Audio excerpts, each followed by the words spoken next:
buenos días, mi nombre es Evelyn Ortega. Pertenezco al segundo semestre en psicología semipresencial. El día de hoy voy a hablar sobre la comunicación nerviosa. La comunicación nerviosa se da mediante fibras nerviosas. Estas permiten que se comuniquen mediante dos tipos de señales, los potenciales graduados y el potencial de acción. Ambas intervienen en la integración.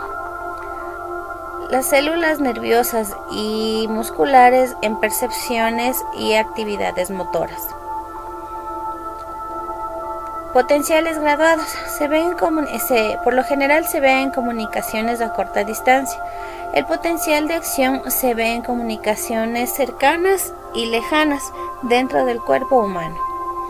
Pues bien, vamos a hablar un poquito más de la comunicación nerviosa. Esta se da en dos fases, los canales de iones y el potencial de membrana en reposo. Ambos se producen porque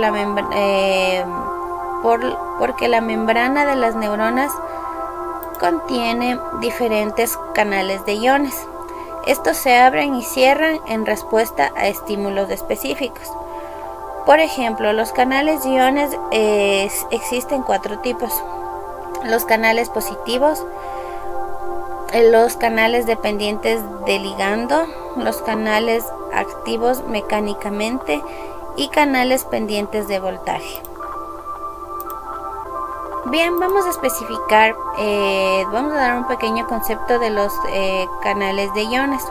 Los canales positivos, estos son canales con compuerta que abren y cierran de forma aleatoria en casi todas las células, incluidos las dendritas, los cuerpos celulares y los axones de todos los tipos de neuronas.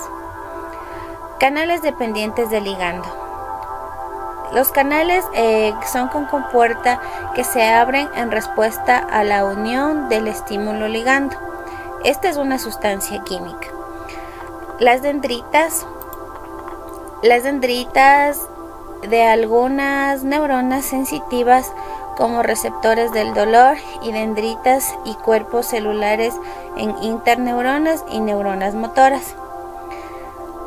Los canales activados mecánicamente.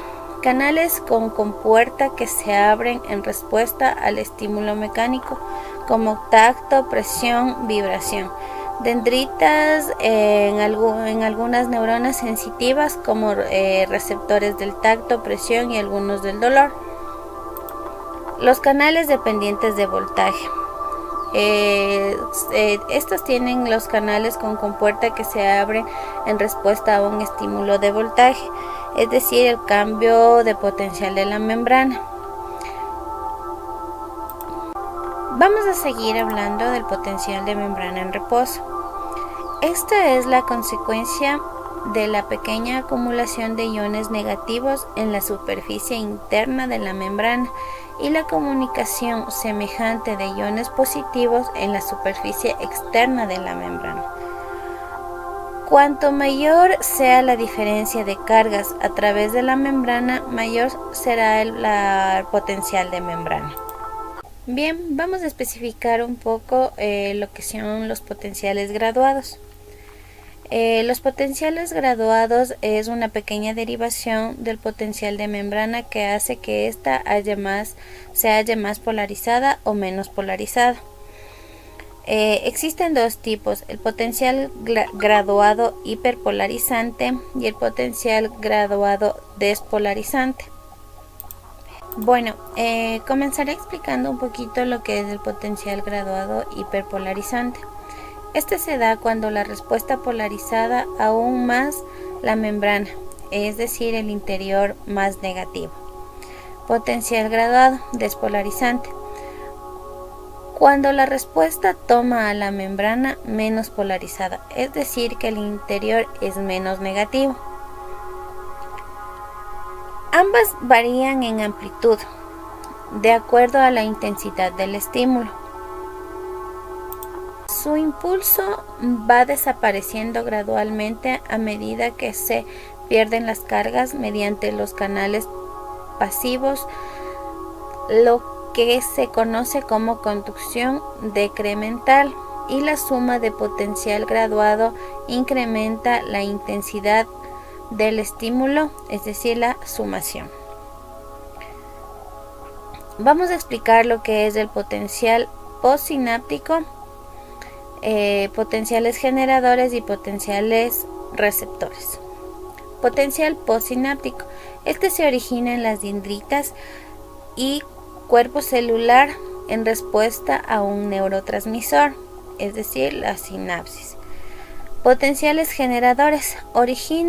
Esta se origina en neuronas sensitivas. Y los potenciales receptores originan en receptores sensitivos. Se denomina. Bueno, vamos a comenzar con una breve explicación del potencial de membrana, del potencial de acción o impulso nervioso.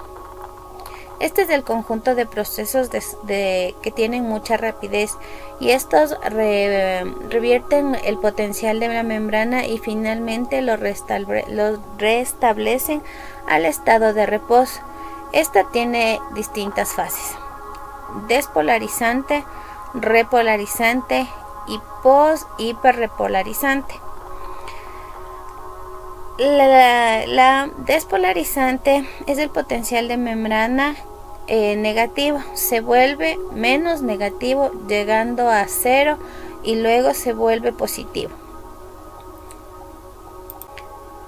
La fase repolarizante, este potencial de membrana retoma su estado de reposo.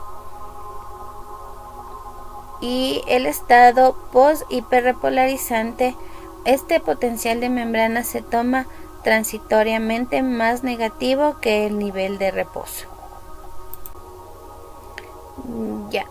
Se abren dos canales dependientes de voltaje presentes en la membrana plasmática del axón y axones terminales. Este genera en la membrana plasmática del axón cuando la despolarización alcanza el nivel umbral, es decir, menos 55 milivoltios aproximadamente. En muchas neuronas este es constante. El potencial de acción no ocurre si estímulo tiene un nivel subumbral muy bajo y es único. Se forman varios potenciales de acción en respuesta a varios estímulos suprarrenales, es decir, tiene muchos estímulos. El potencial de acción por excitación, es decir, que este aumenta la posibilidad de recibir el mensaje completo. Y el potencial de acción por inhibición disminuye la posibilidad de recibir el estímulo y no se obtiene completo el mensaje.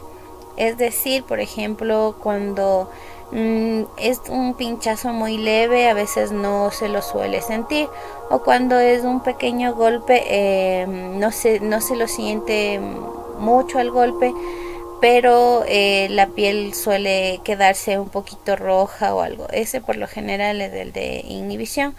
Eso es todo en cuanto a lo que puedo informar de lo que se aprendió en la última clase y de lo que es la comunicación nerviosa. Muchas gracias.